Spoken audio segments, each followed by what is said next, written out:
the Gen Z. Okay, they are called the digital natives. They are the ones who were born between 1997 and 2012 and considerably different from their predecessors.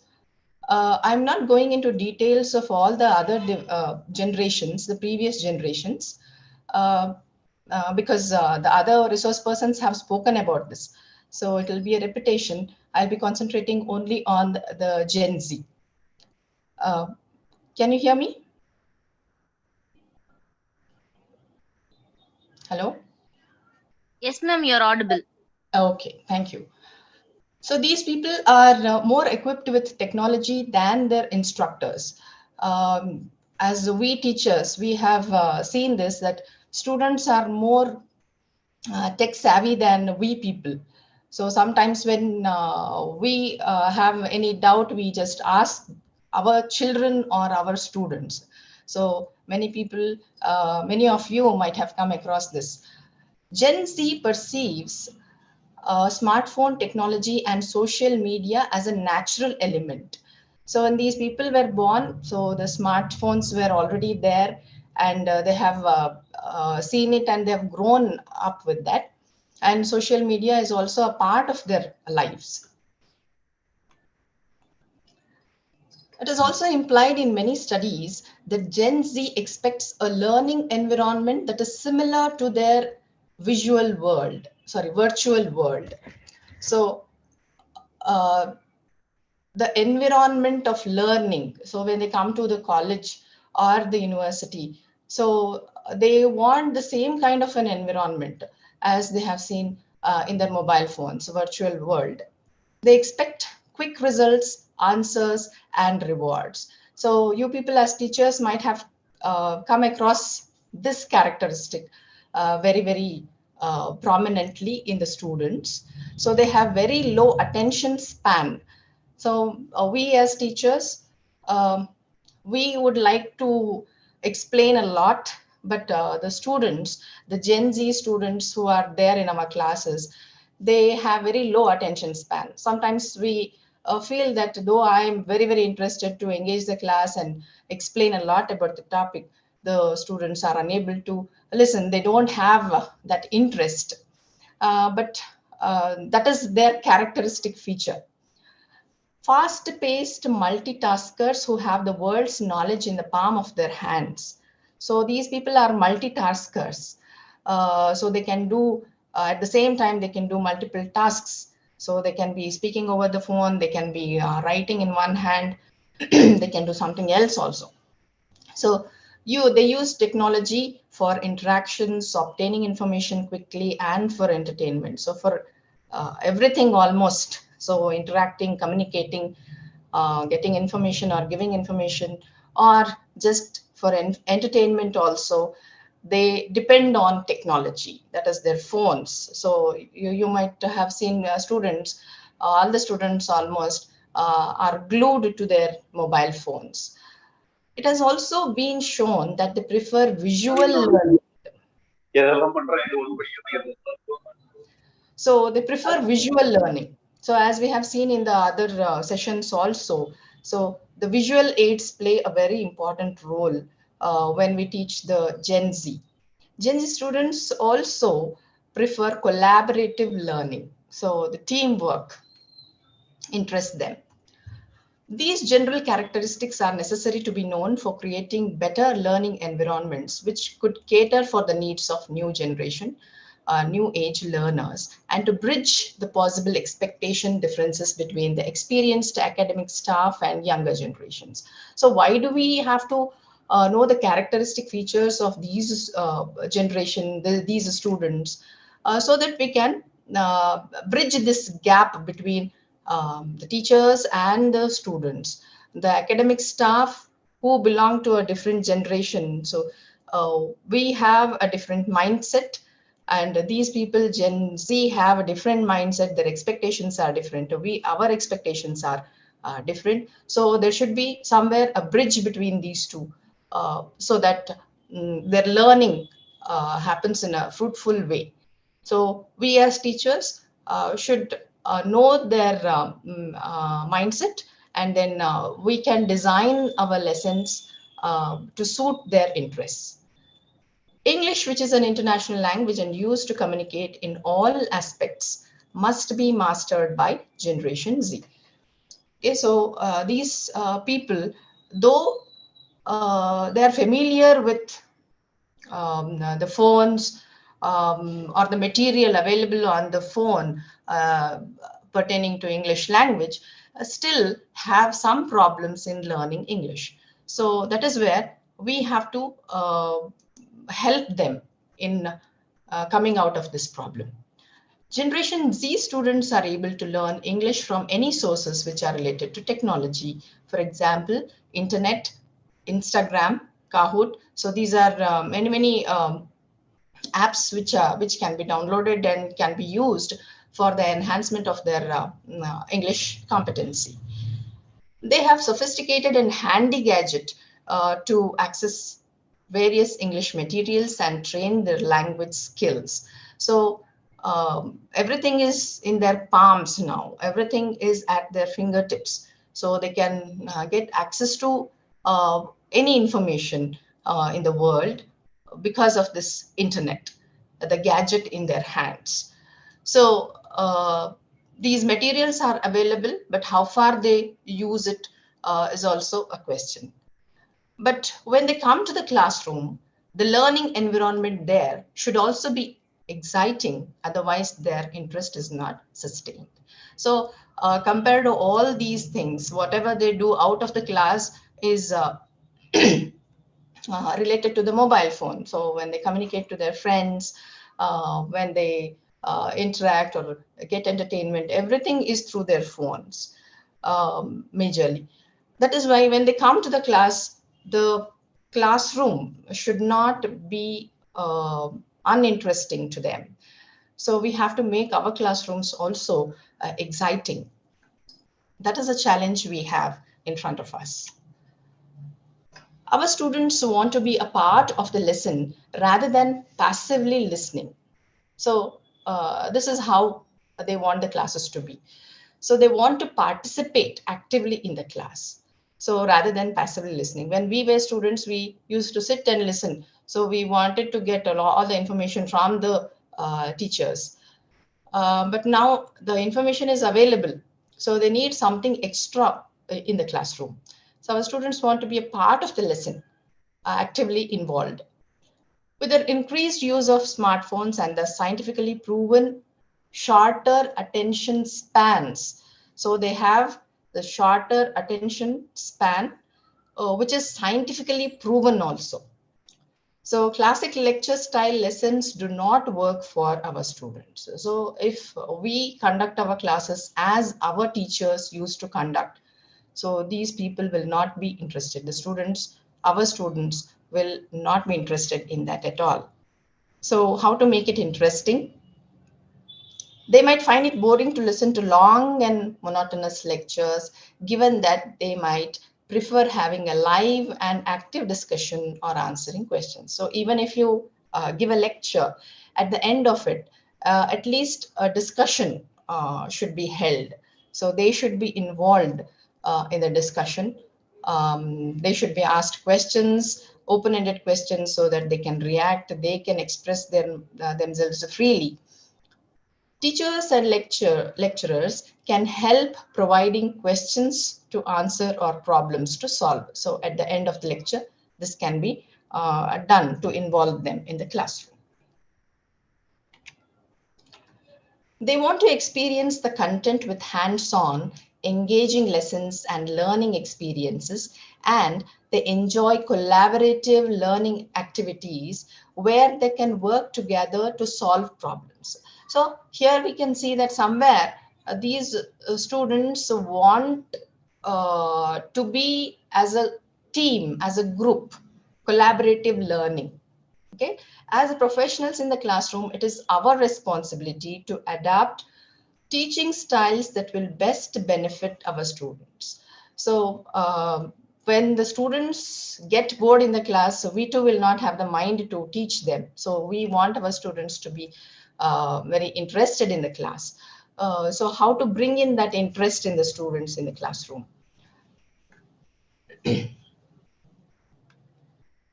Seville Tourque, American linguist, defines the communicative competence as everything, I quote, everything that a speaker needs to know in order to communicate appropriately within a particular community.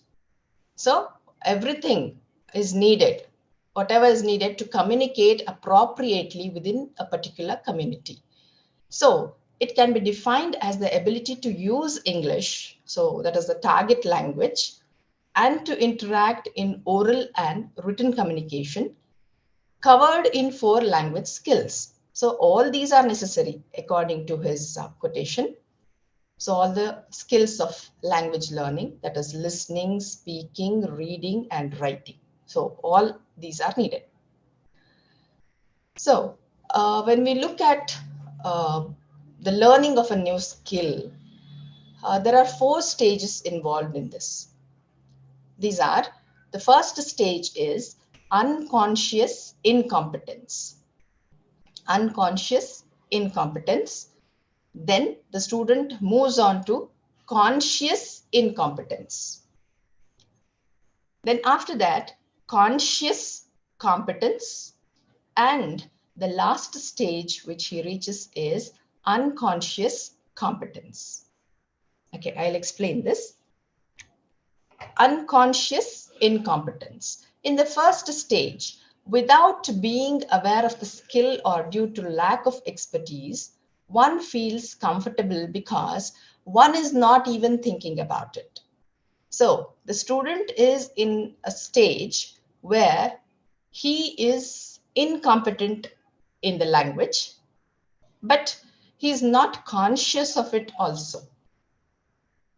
Okay, so he doesn't know that he is making mistakes in these aspects. He has to improve in these aspects. So that is the first stage where he is not at all worried because he doesn't know that he is making these mistakes.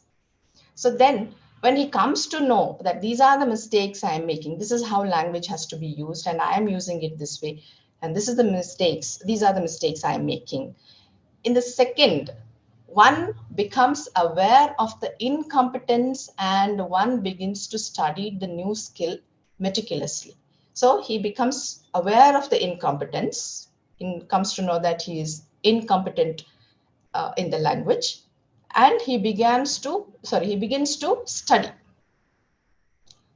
the new skill. It is here that one realizes that he or she has to learn a lot.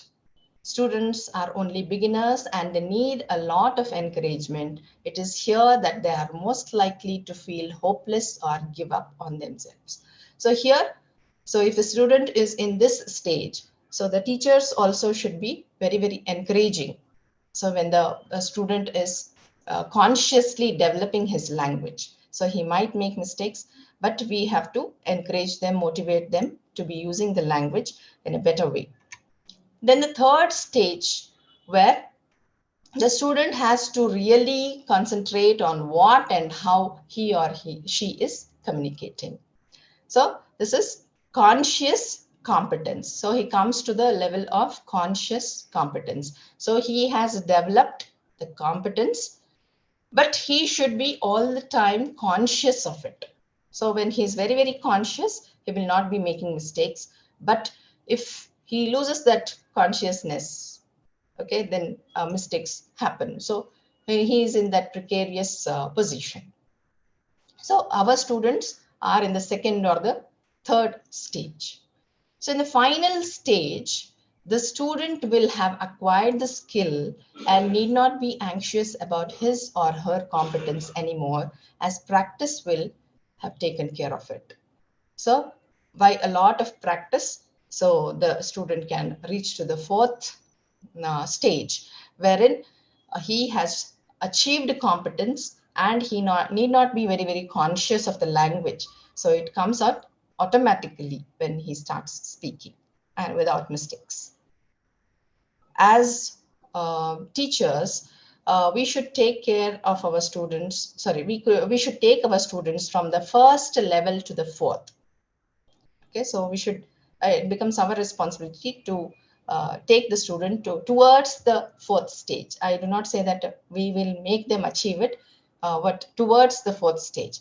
It is a lecturer's responsibility to identify the students' problems in learning and to find the solutions for them. Okay, so as we experience them firsthand, we'll know what kind of mistakes they are making, where they are facing problems in learning, whether it is in speaking, whether it is in learning. So what exactly, in which area the students are lagging behind. So what can be done for it? So what solutions are possible and how effectively we can bring them into the classroom. So these become the responsibility of the teachers.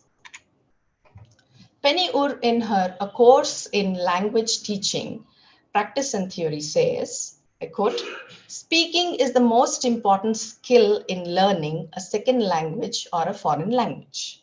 So speaking is the most important of all the skills of language learning. According to the Australian linguist David Noonan, success is measured in terms of the ability to carry out a conversation in the target language. So many of us might agree with this. Success is measured in terms of the ability to carry out a conversation in the target language. Here are a few activities which contribute to the enhancement of communication in students in a very innovative way. So here I have tried to bring in certain activities. Many students feel that speaking is the most difficult of all the four skills of language learning. So we shall concentrate, and at this stage, when they are in the colleges or universities, so they will be doing a little bit of writing. They will reading will not be a problem. Okay, only problem will be writing and speaking. Writing will also be okay. They will have written so many exams and will have come to this stage. So speaking is the skill which is not addressed in the classroom. So a little bit of reading we expect them to do. So we suppose that they will be reading, and then um, writing will also be done. So speaking is where listening, we assume that they listen. Uh, and then speaking is the one skill which is not addressed, which has to be addressed. Okay, so we can say this is a very urgent necessity. So here I have tried to bring in certain activities which can be practiced in the classroom. So many of them I too practice in my classrooms, which have had good results, you can say. Uh, so I'll be sharing those activities along with the way they have to be conducted. First is presentations. So presentations or the seminars, I feel in all the colleges and universities will be carried out. But here, the presentation in the presentations, I do not restrict them to take a certain topic. So they are free to choose their topic. Okay, so presentation is considered an art. To develop the skill in the future professionals, the faculty gives guidelines on how to give good presentations, instructs about do's and don'ts, and accordingly, every student will be assigned to give a presentation in front of the class on any topic of their interest. Okay, so any topic of their interest, because in some of the classes, some students are very, very hesitant to come up on the stage and speak. So in that case, we have to give them a free hand that you can speak on any simple topic. So whichever you're comfortable with, and only then they can open up and then they can come onto the stage with a particular topic. So group tasks and presentations enhance interpersonal skills. So it also helps to develop confidence level and reduces hesitation. So the more they are given such activities, the more they come onto the stage. So that confidence in them will be developed. The stage fear will be reduced.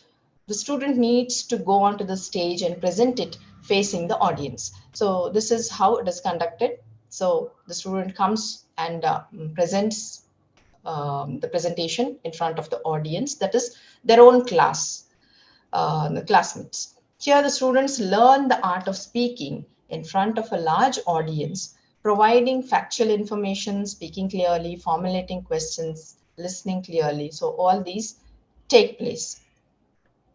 So they have to be speaking, forming their own sentences.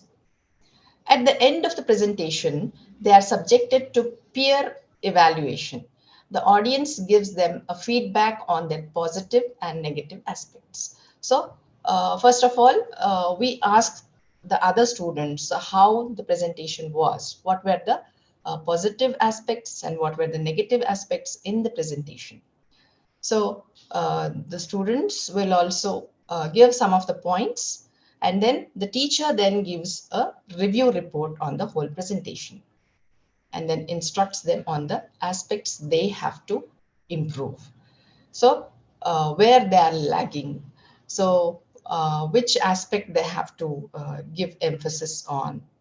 So usually students don't practice this stress pattern, intonation pattern, pause pattern properly. So that can be demonstrated. So they can incorporate those things in their presentation. The teacher also uses the patterns of mistakes committed by the students while presenting and prepares strength, weakness, opportunity, and threat SWOT analysis of the students based on their performance. So, what were the strengths of the presenter, the weaknesses of the presenter, what opportunities are there, what threats might there be? So, like this, we can make the analysis of a particular student and then tell them those points. Okay, so that will help the individual student, and we can also benefit from it while organizing the remedial classes. We can make use of this SWOT analysis so that we can see in what aspect majority of the students are lagging behind. So we can concentrate on those aspects and design our classes to address those problems. They're also communicated to the presenters so that they can work on those factors. Presentation can also be a part of their oral assignment. So if it is possible, you can include it as an oral assignment. You can assign marks for it, where marks can be given to them based on their performance. So then they will take it very seriously. This activity provides the teachers an opportunity to assess the student's level of proficiency and his or her weakness in English language. So what strengths are there? How proficient is the student, and what weaknesses are there in that student regarding English language? So that can be noted down. So then we'll come to, so this is an individual activity. Now we'll come to the group activities. So as the Gen Z students like to work collaboratively. So group activities can help students develop a host of skills that are increasingly important in the professional world. So many surveys have suggested that the students or the candidates need the teamwork skills. Okay, so many recruiters demand this. So positive group experiences, moreover, have been shown to contribute to student learning, retention, and overall success. So this is the importance of group activities. I have noted down some of the other um, positive things of the group activities. Properly structured team activities can reinforce the skills that are relevant to both group and individual work. So they plan and manage time. So when the students are working in group, so you can see that you will be very happy to see the students, how they are planning, how they are managing time. When you give a time frame that this activity has to be completed in this much of time, so no extra time will be given. So how they will be managing the time, how they will be coordinating with the other group members, So they have to communicate within the group. So they pool knowledge and whatever skills they have. So somebody is good in drawing, so they can draw. So if that is involved in the activity, so somebody is good in narrating, so they will take up the task. So, but make sure that all of them are involved in all the activities. So refine understanding through discussion and explanation. So they will be discussing amongst themselves, they'll be explaining to their group members. So they develop stronger communication skills. And students with different levels of intelligence and proficiency within a team could help one another. So uh, they will come to a platform where they will be helping one another. Students develop increased responsibilities, self-direction, and independence. Cooperative learning skills improve in all students. Okay, so they have to be cooperating with each other. Emphasis laid on learning, that is on students rather than on teaching. So here, the learning is emphasized. Emphasis laid on learning to communicate through interaction in the target language. So here, when they are discussing in the group, within the group, so the teacher can go and tell them that only English should be used when they are communicating to each other. So there also they can develop their speaking skills. Students engaged in group work or cooperative learning show increased individual achievement compared to students working alone. Okay, so researchers have shown that. So students learn in a better way when they work into groups, better than when they are working alone. And some interesting group activities designed for college students have been discussed along with the methodology followed in adopting them. So there is one more activity that is dumb charades. So you might have seen students enjoying this activity of dumb charades. Am I audible?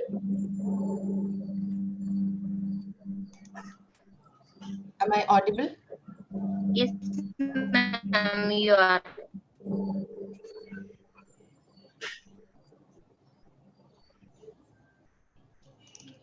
Okay. So students love to play dumb charades. This is usually played using the titles of films. Here the students can be made to play this using idioms and phrases. I feel that you people are also aware of this game, dumb charades. Hello? Yes, ma'am. Yes, ma'am.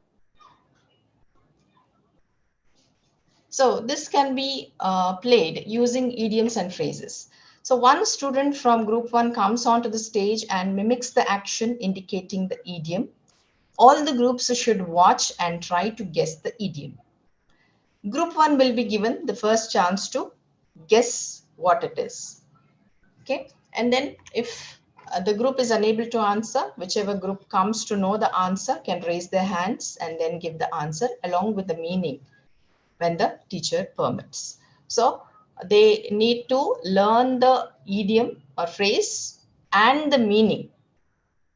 Okay, so that it is easier for them to guess the idiom. The group can be given points for each correct answer. For this activity, the teacher should make certain preparations. So in the previous class itself, the teacher should have given the students information about idioms, their uses, and asked them to learn as many idioms as possible from various sources, or the teacher can give them a set of 50 or more idioms to study. Okay, and these idioms should be given in the activity. So some of the idioms and phrases, example, from pillar to post, to beat about the bush, cry over spilt milk, laugh in one's sleeve, hard nut to crack, fair and square. So, but when we are selecting these idioms, excuse me, when we are selecting these idioms, we should keep in mind that these idioms should be enacted out. So it is easier for them to enact out so that no, they can guess, the students can guess the idioms and phrases. By this activity, the students will learn the idioms and their meanings along with having fun with their classmates, and moreover, the retention of idioms can be enhanced. So they have to remember the idioms. Okay, so the learning of idioms and phrases will also happen. They can have fun in the classroom, and they will be remembered for a longer time. The next activity is tenses in paragraphs. So this activity helps the students to understand the tenses and use them properly in their sentences. So you might have come across the students. Many of the students are unable to use a particular tense in the complete paragraph. When you ask them to write, or in the examinations also, examination scripts you might have seen. So the student is unable to use a particular tense sustainably throughout the paragraph. So this activity helps them to be a little tense sensitive, I can say. So this activity helps the students to understand the tenses and use them properly in their sentences. Here students are divided into groups, and each group is given a paragraph each in a handout. So in a handout which is distributed, so a paragraph is given. All the paragraphs should be either in past tense or in present tense. If the group gets the para in present tense, they should convert it to the past, and the group getting para in the past tense should convert it to the present. Okay, so from past to present and present to past. So this is worked out in a group. They can discuss and then write the paragraph. After the stipulated time is over, one of the members in the group should be asked to read the para out. So whatever they have written, that should be read out to the whole class. And rectifications, if any, should be discussed in the class and later made by the teacher. So the teacher can discuss with the class, so whether that particular usage is correct or no. And then finally, she should give or he should give the correct answers. From this activity, students will have an exercise on how the tense should be consistent throughout the paragraph. So they will understand how particular tense should be used throughout the paragraph. They cannot be changing the tense in a paragraph. So usually we see that in one sentence itself, they will have used one tense and later on the other tense. So they can avoid that kind of mistakes with this exercise. Many students have the habit of alternating between the past and the present tense in their sentences and paragraphs. Practice of this activity can bring them out of such a habit. The next is a quiz on vocabulary. So vocabulary is a very, very important component in communication. A good vocabulary makes communication clear and effective, whereas lack of vocabulary turns out to be a big handicap in communication. It is the foundation for comprehension. So if you don't understand a particular word, so the correct meaning will not be understood. Acquiring an extensive vocabulary is one of the greatest challenges in learning a second language. As linguist David Wilkins says, without grammar, very little can be conveyed. Without vocabulary, nothing can be conveyed. So without grammar, so good grammar, we can convey something, however it is possible. So people will understand. But without vocabulary, if you don't use the correct words, so nothing can be conveyed properly, nothing can be communicated properly. A person may be judged by others based on his or her vocabulary. So the impression will be good if we use good vocabulary. However, students find learning the meaning of words uninteresting. So if we ask students to develop their vocabulary, learn the words. So that will not be interesting for them. To make the students enhance their vocabulary in an interesting and fun-filled way, quiz on vocabulary can be held. So we can have quiz. Um, Here the teacher's preparation is very significant. So the teacher needs to prepare a list of words with their meanings written. Here again, the activity begins by making the groups. The questions will be in the form of meanings of words. Okay, so the teacher will give the meaning of the word. Okay, the clue for the answer is, one is the total number of letters in the word and specification of the first letter of the word. So it begins with which letter. That also is given, and the total number of letters in that particular word is also given. The students should utter out the correct word as answer. Okay, they have to guess. Okay, the meaning is given, total number of letters in that word is given, and the first letter is also given. So they have to discuss amongst themselves in the group and then give the correct answer. So there is a particular time given for the discussion. Okay, they have to answer within that time. The question should be read out to the whole class. So every time a question is given to a group, it should not be read out again and again. So it is read out once. So the whole of the class should be listening to the question. Okay. If, for example, the first chance is given to the first group and the group gives the correct answer, they can be given certain points. If they fail to answer, the question can be passed to the second group. If they too are unable to answer, the question passes on to the next group and then the next. So whichever group answers it, okay, they can be given half of the points as bonus points. So time limit has to be fixed for the group when it is given the direct question. But for every past question, extra time to think need not be given, as they will be ready, okay, with the answer. All the groups need to listen to the question carefully and start thinking the answer. The group with the highest points is to be declared as winners.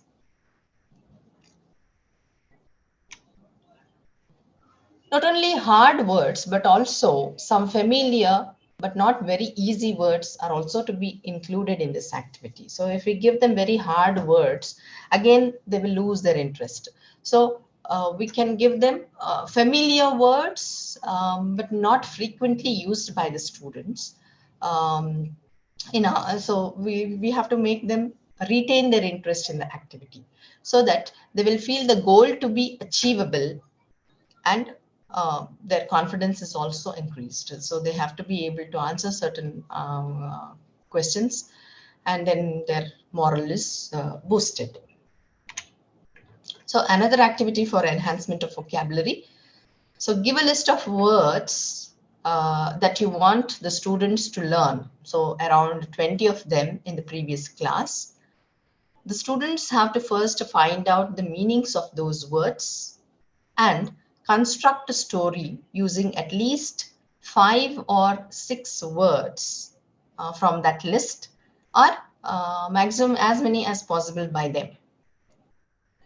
So the class and the teacher can together verify the correctness of their usage. So when the students come and read the story, the usage of these words, the teacher can discuss the correctness of the usage with the class. Is this word correctly used in this sentence? So in that way, they can discuss, and then they can assign marks for this also. The story can be made interesting and humorous so that enjoyment in the class is augmented. So if it is a humorous story, interesting story, so students will make up this kind of stories. So they have to be just encouraged, so they can enjoy a lot in the class with learning. Then there is one more activity like picture description. So this is an activity which I have seen students enjoy a lot. Here Each group is given a drawing sheet, a set of crayons or sketch pens, and a fable or a short moral story with animals or birds and even human beings in it. The students are asked to read the story and represent the story in their drawing sheet, depending on their imagination. After that, the students have to divide the story among themselves and give back the story sheets to the teacher. Then, with the aid of the drawing, which has to be displayed on the podium, the students have to narrate or explain the story to the classmates. So they will take the drawing, okay, so they have colored it, so it should be ready, and they will bring the drawing to the class, to the podium, and then explain the story, tell the story. So each group should be given a different story, so that it will be interesting for everybody. So they will see how their friends have drawn the pictures, how they have explained it, so how they are better in their communication from the others, so they can emulate them. This activity not only improves the speaking skill of the students, but also helps in bringing forth their imagination. So students interestedly participate and curiously look forward to their friends' presentations. So after the completion of their activity, they'll be looking forward to their friends' presentations. Okay, these are some of the activities. But when we are making groups also, uh, an activity can be had. So instead of making groups randomly, so this activity can be followed along with learning. So they will be formed into groups. So all these activities involve the procedure of making groups. Even this routine act can be made an interesting activity of learning. Instead of having their friends in their groups, so we want them to mingle with others. Students can be made to mingle with everybody in the class and develop friendship with others by having random groups. For this, the teacher has to prepare as many chits as there are students with the names of parts of speech in them. For example, verbs like play, run, stand, consume, etc. Adjectives like brave, cautious, colorful, etc. and other parts of speech. One chit should contain one word. Number of words taken in each part of speech will correspond to the number of students the teacher wants in each group. Okay, so as many students are needed in a group, so many chits can be made. The students are asked to pick a chit each and form groups according to the parts of speech. In the sense, all nouns should be in one group, all adverbs in another group, so all verbs in one group. So in this way, okay, they have to form groups. So this activity can be had when only 8 or less number of groups are to be formed. So this is the only drawback. So only 8 groups will be formed, not more than that. So that not more than that. So more than that will not be ideal for the class also. When all the groups are formed, the teacher can ask each one to utter their words audibly. With this activity, students will thoroughly understand the parts of speech. So, even while forming the groups, no time is wasted as students will have learned one of the important concepts of English grammar. So, these are the activities. Excuse me. With all these activities, the students will learn the language efficiently through active participation and collaboration with other learners or their peers. They get motivated to reach goals they have set for themselves. The students' interest to learn will be greatly enhanced.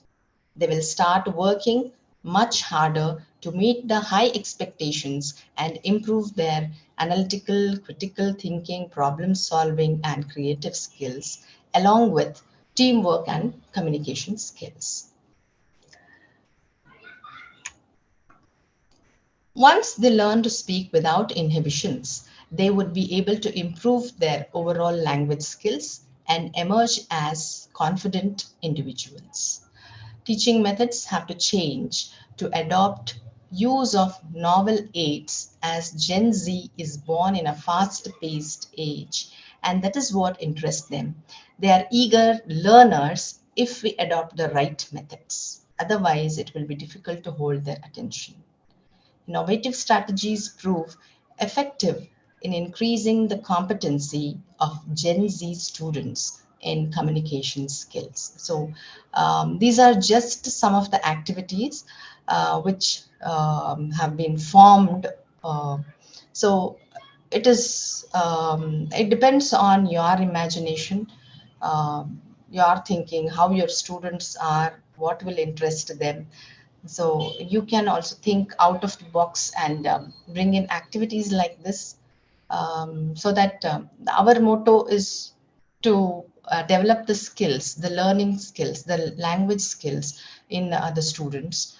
And speaking skills are most important to be developed. So many students uh, have expressed their difficulty in speaking. So we have to give them more and more opportunities to speak, open up, come onto the stage and speak to their friends. So it is only in the initial stages that they hesitate. So once they start coming onto the stage, so they will leave that hesitation, and they voluntarily they start coming onto the stage. This is some of the experience I have had. So thank you for giving me this opportunity to share this with you.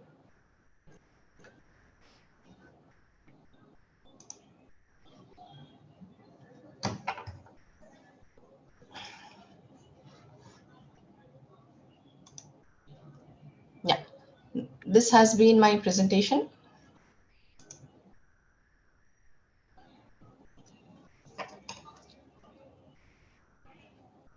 Thanks, ma'am, for your all-one inspiring speech, ma'am. Let's hope it exposed everyone to new dimensions of old perspectives. Now, the session is open for questions. Participants can ask their queries.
Participants can ask your queries.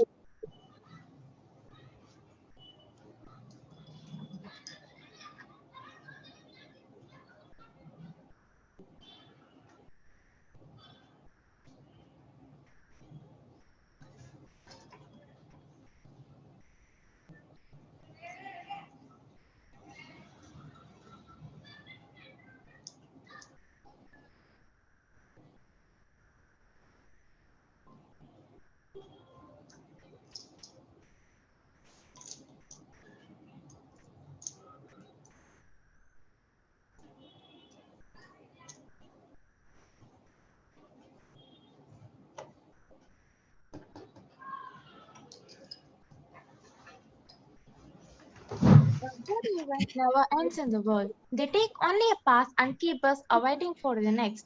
Good evening, everyone. It has been such an honor to be a part of this wonderful event. I deem it a great honor to thank all of them who have helped us in making the seminar such a resounding success.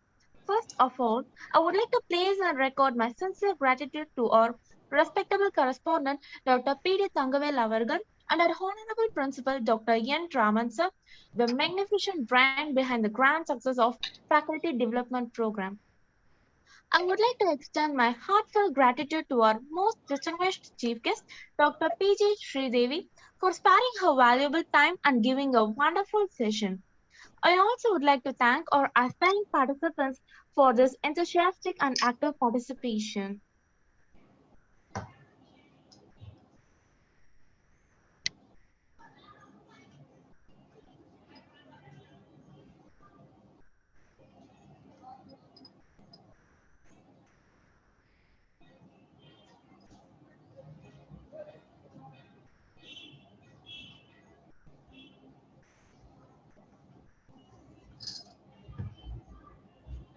The feedback link for the Zoom meeting has been posted in the chat box, and for YouTube, it is posted in the comment section. The session is over. The participants can leave the meeting after filling the feedback form.